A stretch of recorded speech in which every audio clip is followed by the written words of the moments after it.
Simplicity matters. Chat, I am terribly sorry for the. Okay, I am terribly sorry. My connection here is absolutely terrible. I need to get better Wi Fi. If I'm gonna be consistently streaming, I do need better Wi Fi. But this is all I can afford for now. But yeah, I hope you guys are. Please do tell me in the chat if anything's going wrong again. But I can't really tell. Like sometimes this kind of stuff happens and I don't realize it before it's like, oh yeah, it ends the stream automatically. So yeah, hopefully people start going watching back soon. And yeah, I'm terribly sorry for what happened just now and kind of bummed out, but I won't let that. So I was talking actually. I was talking while you guys weren't watching because I didn't realize the stream was dead. I didn't realize the stream ended because of my connection. So I was talking about cave diving versus open water diving. I was, and I break it down quite thoroughly, but the connection decided to cut out. So yeah, I'm just gonna set this up real quick. Ah, that's such a bummer. Oh my god. Hopefully things are. I'm just gonna pause. So I'm watching my own stream right now. I'm watching my own stream while I'm uh playing because I cannot see anything on YouTube, and I just to be able to maintain contact with everyone watching. So yeah, the connection cut out. It happens. We're not gonna let it happen. We're gonna not gonna let it affect the stream. But I did not realize there were 6 of you guys watching. I did not realize. I'm so sorry. I hope you guys are like I hope they go back. Okay, so we're just gonna start and go back to the stream. We're gonna go back to where we were. So we are currently before the desert, but now we don't have the spectacles. We don't have the spectacles, so we can't get the fossil yet, guys. So yeah, hopefully we do run into the guy who gives us the goggles. Actually, I'm just gonna Google it real quick because I completely don't remember how to get goggles in Pokemon Emerald. Okay. Oh, I have to go to Laveridge Town? Lava Ridge. Laveridge. Okay, so yeah, we can't go through the desert right now. We cannot go through the desert right now.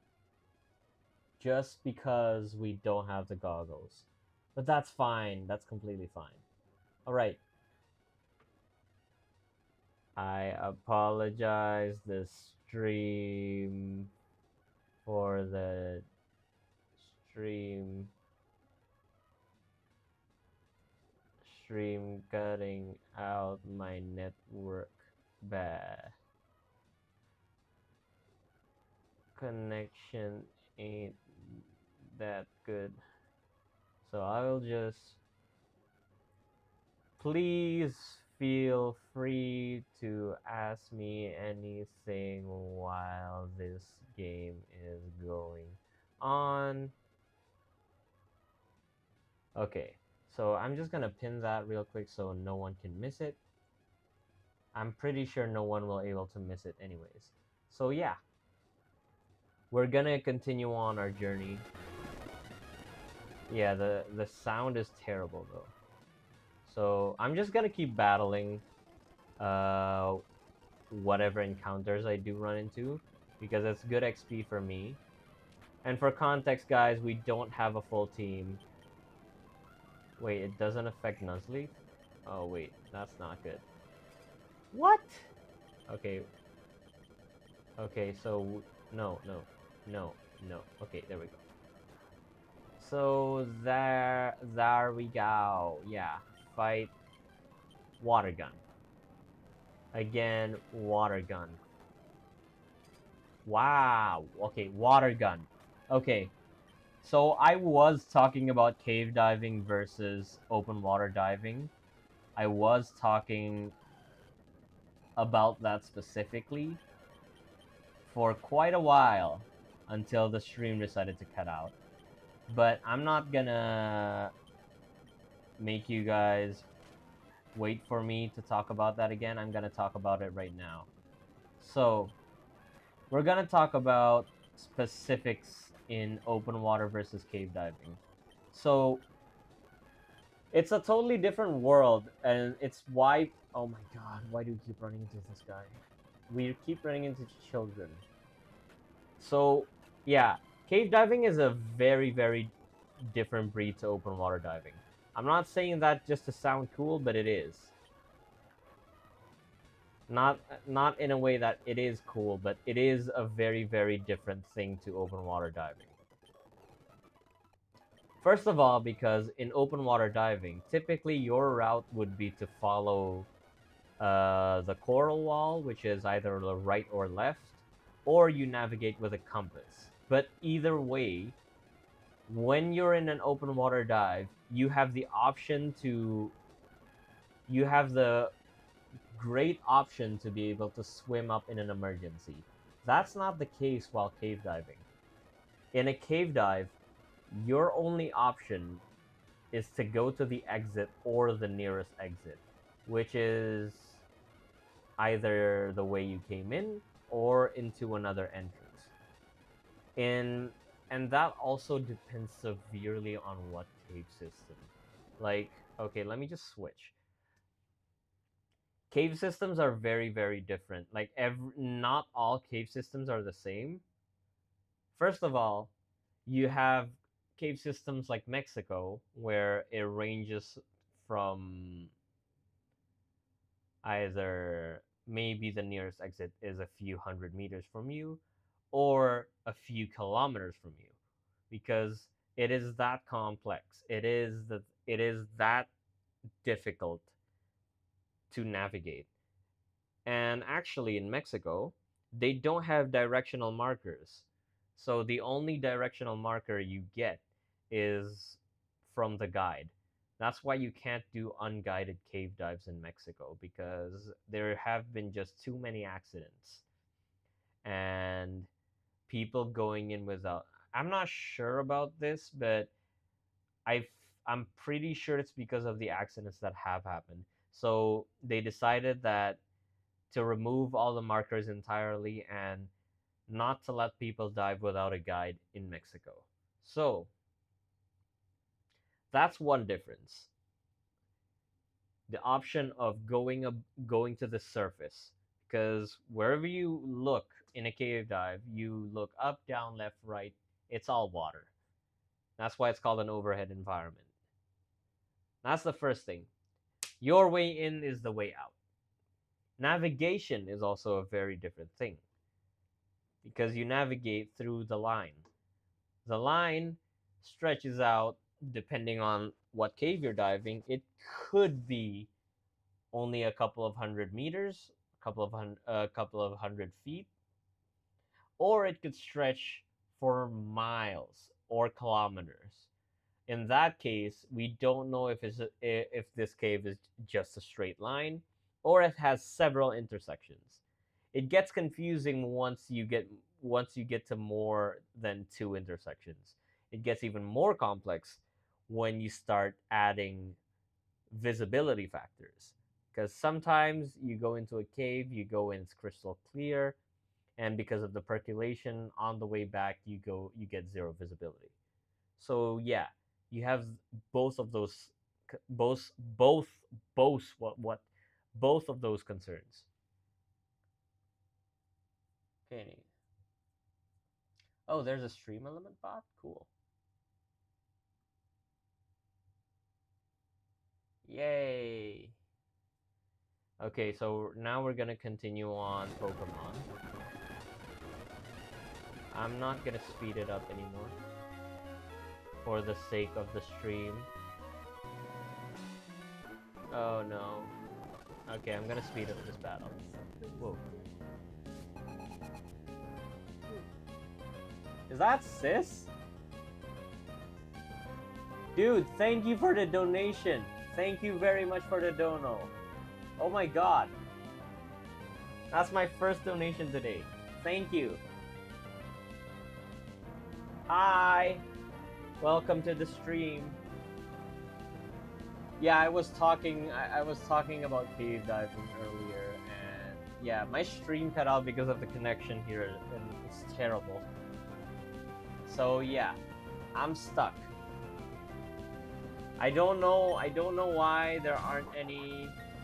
Thank you, sis. Thank you for the dono as well. So I'm gonna keep going now.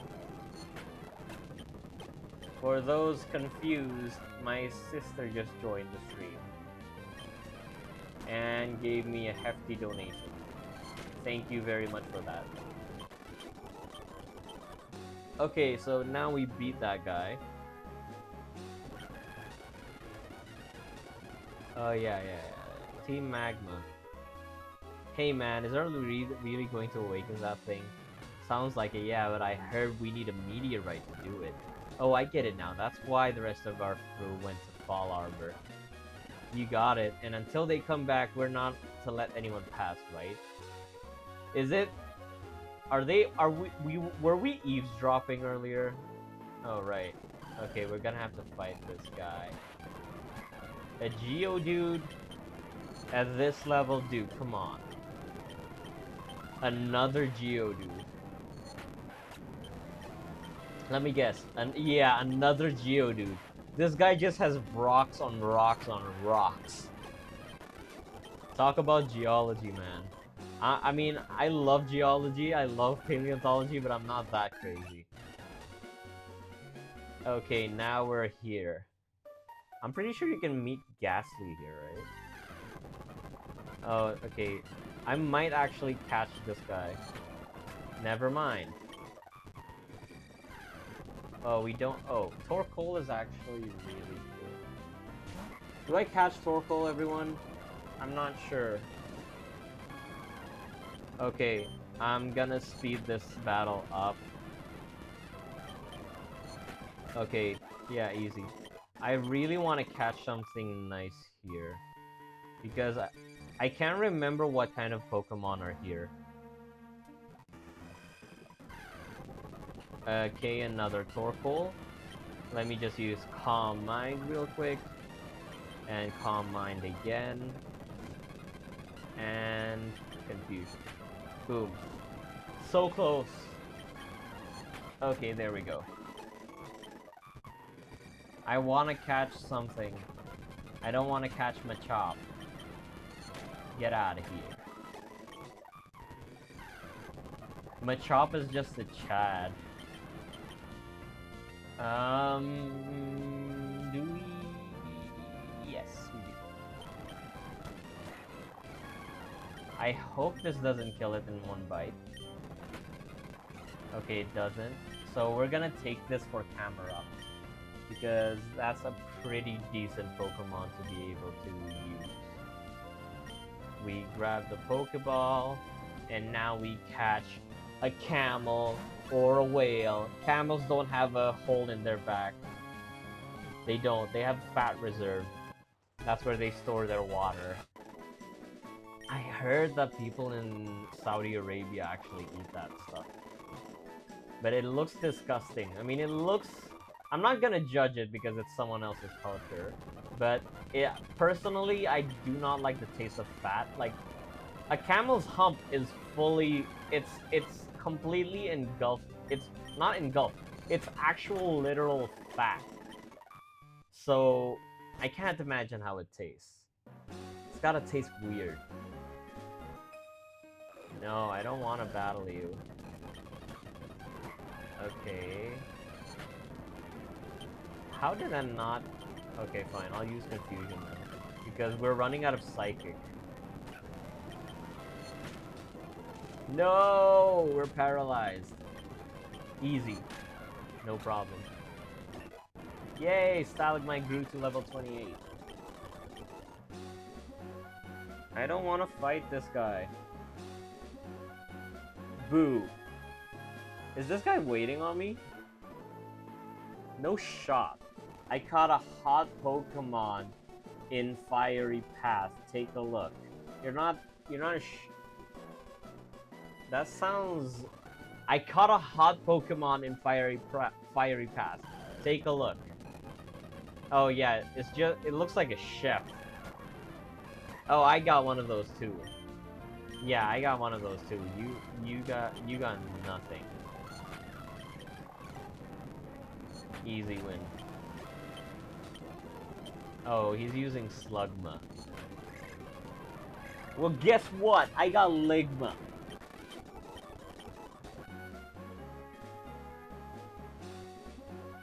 Route 111. Oh, is this the desert again? Yeah, it is. So we're gonna run away from that. We might. Oh yeah, I'm gonna catch something to evolve into Flygon because I do love Flygon. Right. So now we use Psychic, and then they have a Wailmer. I'm just gonna keep using Calm Mind until my special attacks off the charts.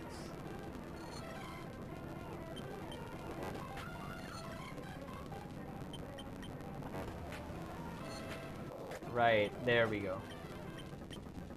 Nope, Makuhita, goodbye. There we go. That grew to level 25. I don't want to battle you again. What's this guy doing? Oh cool, we got a TM. What is this TM? Oh, it's Secret Power.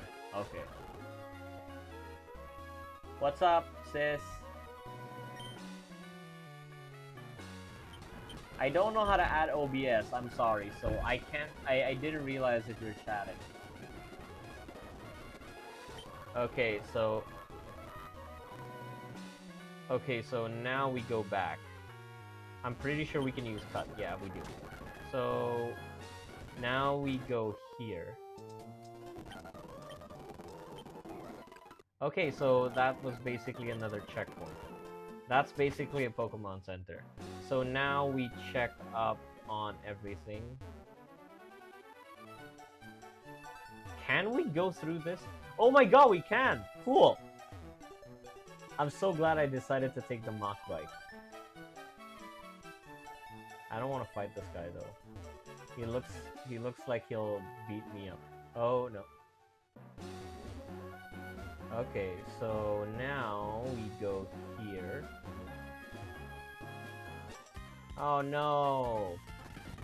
Your Pokemon looks like serious active. I have to ask you for an engagement. What do you mean an engagement? So a Wingull. Oh yeah, everything's back. Sweet. Numel again. Everyone has a Numel in this town. Roselia. It's always the same pattern. Roselia, Numel, and or something. Why do we keep forgetting that?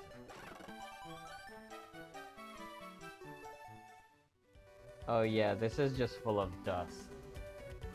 See, we have this something similar to this while cave diving. It's called percolation. Basically, everything that every rock in the cave is covered by some sort of like ash, but it's called sediment. Hence the name Silt for one of our Pokemon. It's This thing is covered in ash, but our Pokemon's Silk. Two different things, but yeah, sort of the same thing. But right now we're on land, so oh no, we have to fight. I don't want to fight you. Oh yeah, we want to catch one of these, the Trapinch. So now, what is this sign? Oh yeah, I know that. I don't want to battle the Shining Twins. Please don't run into a Pokemon. Okay, sweet. We survived. I don't want to battle this old guy either. Get out of my sight. Oh no. Oh yeah, there's the kid who's... Oh wait. Okay, this guy's not... Oh, okay, we have to fight this guy then. This kid who's just hiding there, waiting for someone. Coughing stands no chance against Stalagmite. Another coughing doesn't stand a chance. Another coughing. This guy just likes toxic gas. Okay. Alright. So now we are quite ahead. We are about to face our 4th gym battle. Guys, chat, what do you guys think? We are making great progress right now. Right. I hope my connection has not cut off. Luckily it hasn't. So I'm gonna take a little break from the Pokemon and I'm gonna talk. I'm gonna talk about, again, cave diving versus open water diving. I'll explain both of them, actually. Give me a second, guys. I'm just fixing my layout so I can see the chat. And yeah, you guys can hear the Pokemon right now. So I'm gonna pause that real quick. Alright, so we're gonna talk about cave diving versus open water diving again, because I keep getting cut out. So I'm gonna assume that the people watching right now don't know what open water diving is. In simple terms, open water diving is where you're diving and then you can have direct access to the surface. Hence the name open water. Cave diving is called overhead environment diving. Overhead as in, yeah, there's something covering your way, there's something blocking your way to direct access to the surface. Does that mean that when we're diving in the sea, we won't encounter overhead environments? That is not necessarily true. True. That is not necessarily true. So there are overhead environments in open water areas, such as wrecks. Wrecks are also overhead environments. And swim-throughs like rocks, there are also underwater caves inside the ocean. So any place where you don't have direct access to the surface is called an overhead environment.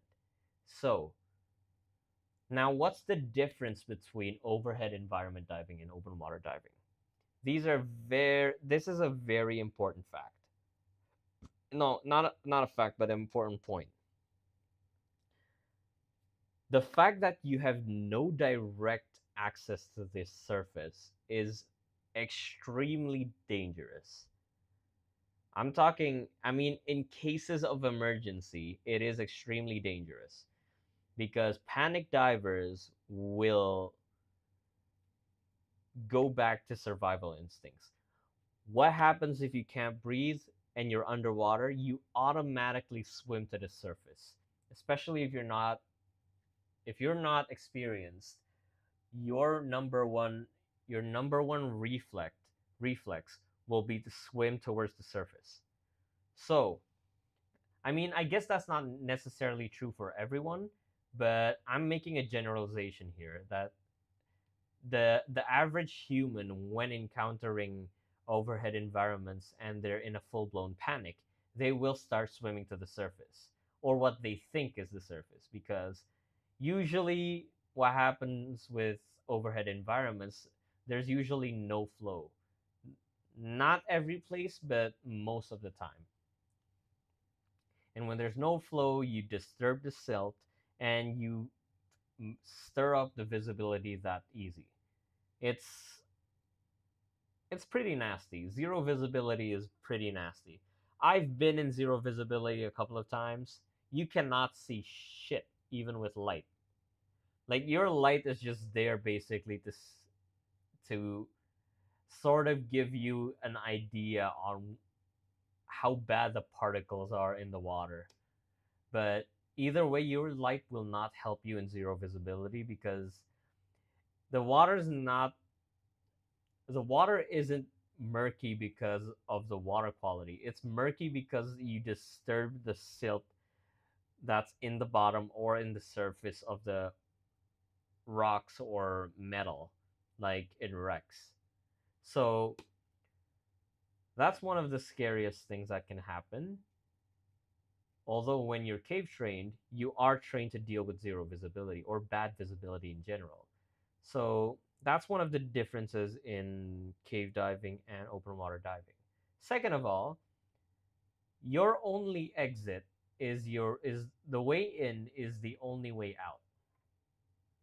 That's not necessarily true for some caves, but that makes it actually even more dangerous when you have multiple exits. Why is that? So let me break it down. When you're in an open water dive, the navigation usually ends up we for navigation usually people bring a compass and you navigate around and you usually remember landmarks, or if it's a wall you just decide, or oh yeah, okay, we're gonna swim with the reef on our right side of the body. So as if I get lost, the way back is I just need to turn around. Or if like, oh, where am I just need to find the reef. The reef's gonna be on my right side. If the reef's on my right side, I know I'm going the right way. So that's not the case in cave diving because you have multiple tunnels. Sometimes in some caves it's just one straight line. You can't get lost. But in a lot of cave systems, you get multiple tunnels. And with multiple tunnels, that means you get complex navigations like junctions. Junctions, there are also things called jumps and gaps, which basically means it's a disconnected line and you connect it yourself with a jump spool. For those who have no idea what I just said just now, basically in caves, there are guidelines in a cave which we use to navigate. We use the line to navigate our way through the cave. It's for us to know the way in and the way back. Now, in the cave, usually the person who mapped the cave, they can decide to disconnect the line, either because if we connect this line, it could potentially lead to danger because either there's a restriction or there's a nasty passage. So they usually disconnect it in basically for the reason to avoid any accidents with new cave divers. So certain passages are usually split off. They're called jumps or gaps. That's the easiest way for me to explain it. There's jumps and gaps, and then there's intersections like T's, and there's usually more than one T. And you can also have circuits. Circuits are basically self-explanatory. It's a complete circle, uh, and that's where it can be quite daunting to people who haven't gotten cave training, because in cave training you learn how to navigate inside the cave. Secondly, wait, I forgot what I was going to say. Okay.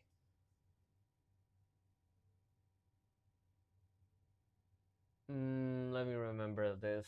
I can't remember shit. Okay. Exits. All right, multiple exits. Okay. This is what I meant by just because a cave has multiple exits doesn't necessarily mean it's safer. When I say multiple exits, it doesn't necessarily mean that one exit is closer than the other.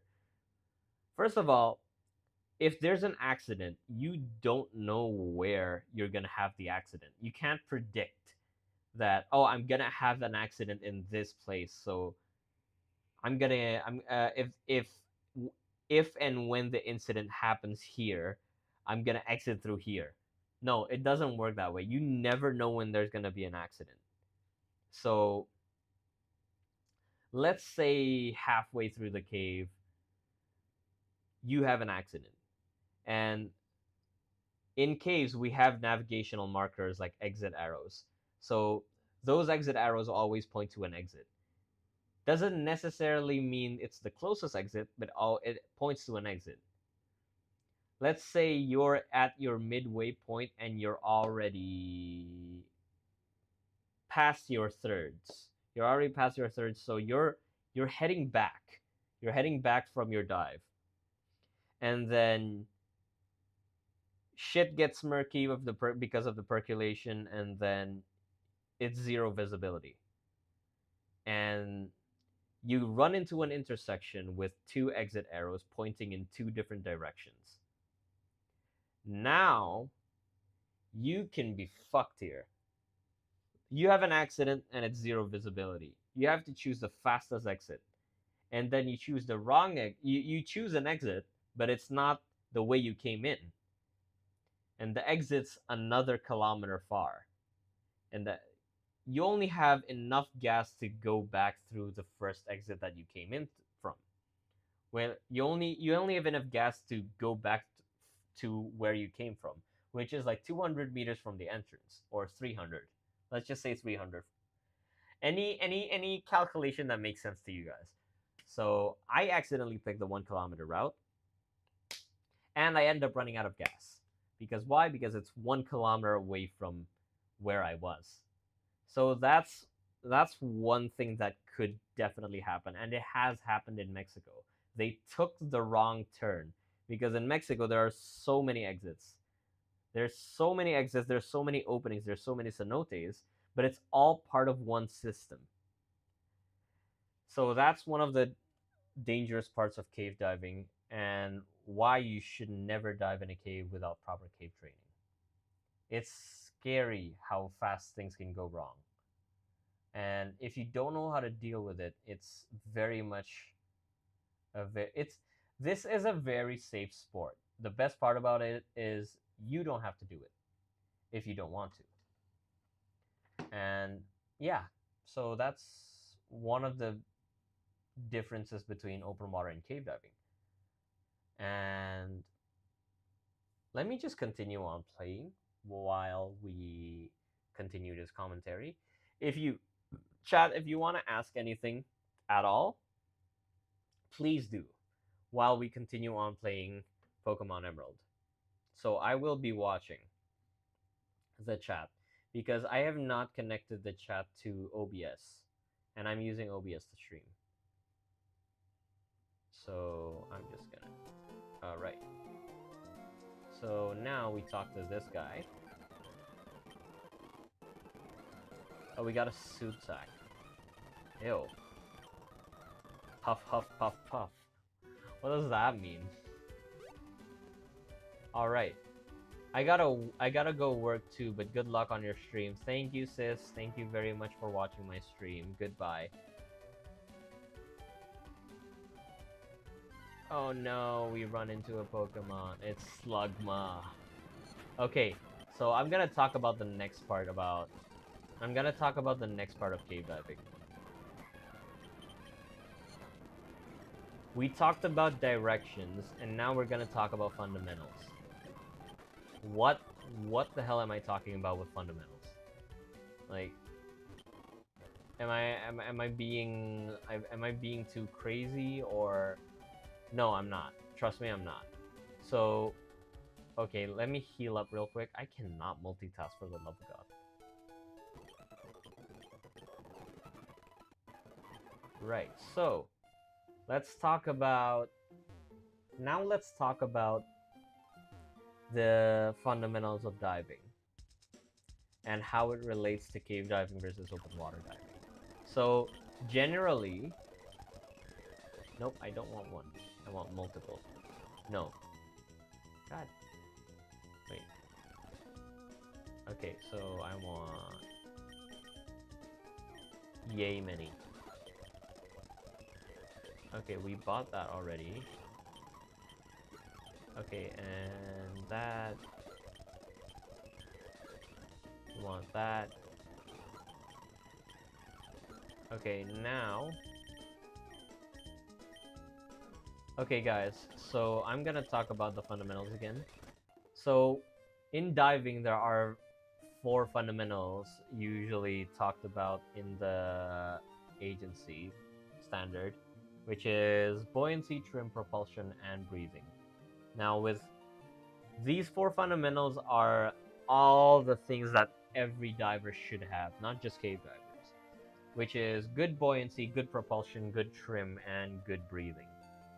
Yes, you do learn how to breathe when you're learning to scuba dive. Buoyancy is making sure that you're properly positioned, you're neutrally buoyant in the water. Trim is your body positioning. So you want to be, ideally you want to be horizontal and you want to be lifted up a bit. And then trim, there's body trim and tank trim. I use side mount, so tank trim is very important. And then propulsion is the way you kick, the way you move through the water, the way you glide. That's part of propulsion. And then breathing. Breathing correlates directly to buoyancy because the way you breathe is very important. Actually does 90% of buoyancy with open water circuit diving is breathing. Your BCD is just there as an aid. It helps you. Doesn't necessarily it does help you a lot, but it's not the main tool. I mean, not that's wrong. But yeah, the BCD helps a lot, but your breathing is pretty much does 90% of the work basically. But it's a different story with cave diving. It's very much a different story. So let me talk about how. So you got when you're open water diving, when you're diving in open water, you don't really care about hitting objects when you have proper buoyancy. What I mean by proper buoyancy in the ocean is you're just far enough away from the corals or the ground. From the bottom. You're far away enough from the bottom to not hit anything, no matter how you're kicking. So you don't have to be concerned about really anything when you're diving in open water. In overhead environments, like especially in caves, it's very much a different story, because the way you kick can mean a lot, like a major difference, because you're gonna want to kick in a way where you don't disturb the sediment, and you're gonna want to kick where you're mindful of the cave decorations. If you don't know, there are decorations in the cave called speleothems, such as stalactites, stalagmites, flow stones, pretty much rocks that are hanging on from the surface or from the bottom. These things are ridiculously fragile. Like, they're made of crystal. They're really, really, really fragile. Not all of them are fragile, but a lot of them are too. So the problem is with stalactites and stalagmites, they only grow when the cave's dry. So if you break it, it's broken forever. You can't just super glue it back together or hope it'll grow back. It's not gonna grow back until we the human species are extinct. So you have to be mindful of your fundamentals. Pretty much your buoyancy, your breathing, your propulsion. It's gotta be on a whole different level. and you're in a tight space. That's the thing. With open water, you have no limits to right or left, up and bottom, up and down. Well, you can control that, but in a cave, it's always like a tunnel. It can be a big tunnel, it can be a small, really small tunnel, it can be a sandwich. So there's variations to it. And second of all, a cave isn't static. It isn't one level like this. It can be like this.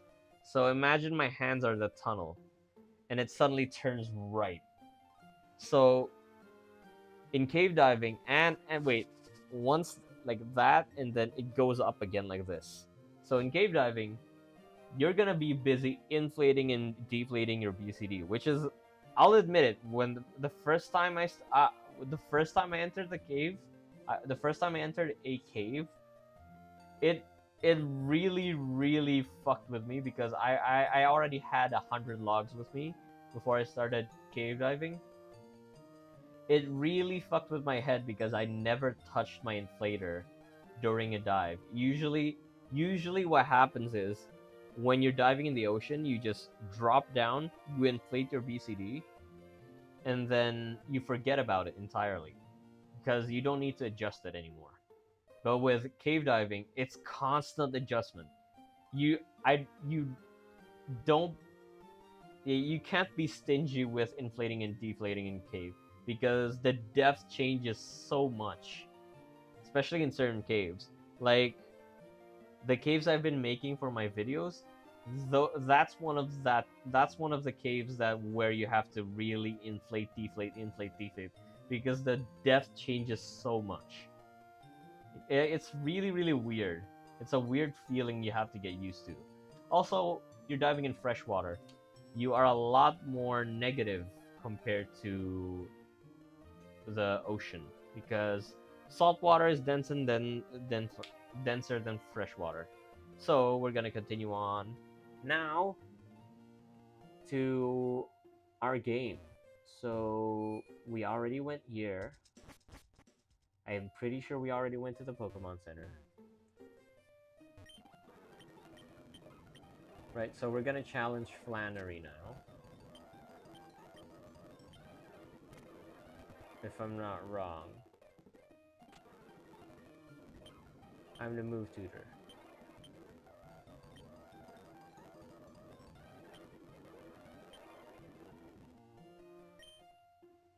I don't think I need to learn anything right now.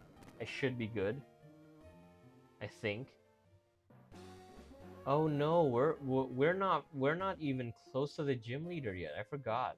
Flannery's like way up there, right? I'm just gonna check these houses for...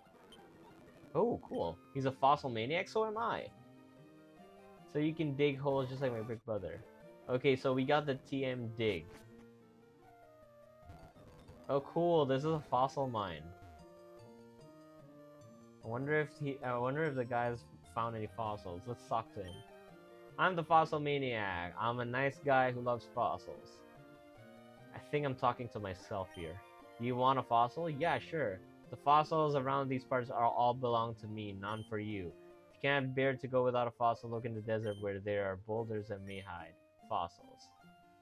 Yeah, that's where we're trying to go, but yeah. We're trying to go there, but we don't have the proper gear to do that. Oh yeah, we have to challenge this guy. So yeah, fighting fossils in the desert isn't really uncommon. I was hunting fossils when I was in Australia in a desert. So that isn't entirely inaccurate. It is very real and very fun. The large ammonite that I showed you guys in my previous stream is one of those. So yeah, it is a very fond memory that I keep.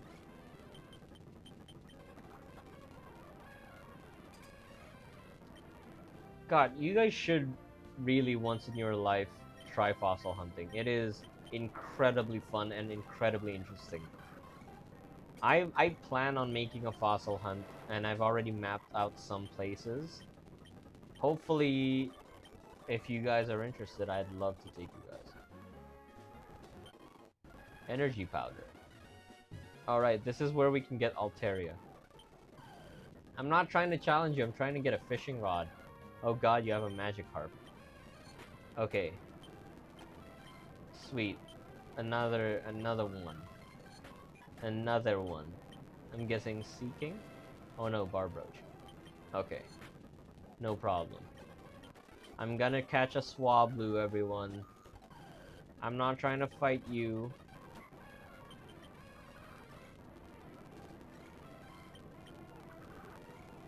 I don't think Meryl can even hit me at this point. Yeah, Meryl cannot hit me. That was overkill, honestly. Yeah, that was complete overkill. So we are currently in a place where there are tons of fossils, allegedly. Yay! There we go. We find a Swablu and Psych. Wait, never mind. I'm gonna take Flygon instead of Swablu. Oh, cool. There's a Viper here. Why does Survivor not have an evolution? It's so sad. And why is there another Lotad here? Imagine if we run into a shiny here. If I do run into a shiny, I'm gonna catch it and definitely add it to our roster. Like, no matter what, I will. Cool, we got some protein. Where does this end up to? That's weird.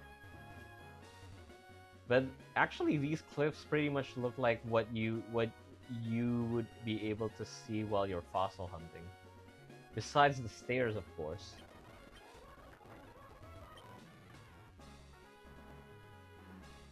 Oh no, I don't want to fight this guy. He just casually carries torches because he can. Chat, I'm really curious on if any of you guys like dive at all, because I don't think that the audiences in my stream right now are like, I don't think any of them are divers. They're just here for Pokemon and stories. But either way, that's fine. It would be really interesting. Or if you guys are actually interested in trying to dive, that would be very, very interesting as well. I'd love to help out if you guys have any questions.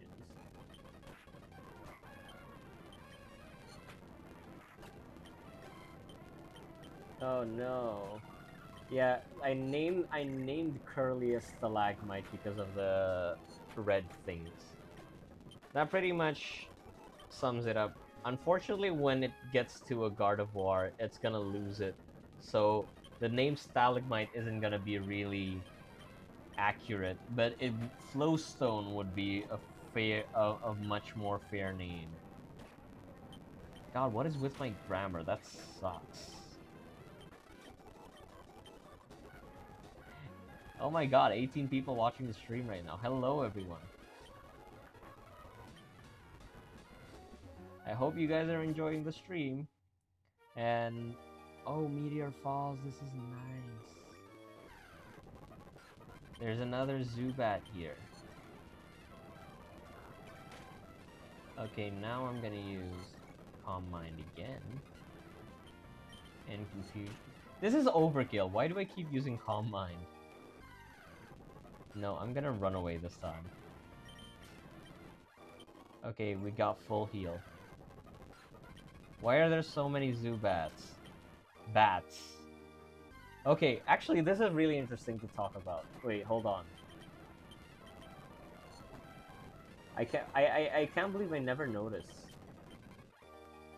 Guys, I know this is Meteor Falls, but what you guys are seeing right now is called a Flowstone formation. And that yellow thing, that's called a pillar. So I've actually seen these in real life. So a pillar is a stalactite and a stalagmite when it's combined. Like when they meet in the middle, they turn into a column, not a pillar. They turn into a column, and the pointy things that you're seeing are called flow stones. They aren't stalactites. They're just water that's flown. They flow. So it when it's active, it looks like a waterfall. So it's basically a frozen waterfall. It's literally frozen in time, which is really interesting.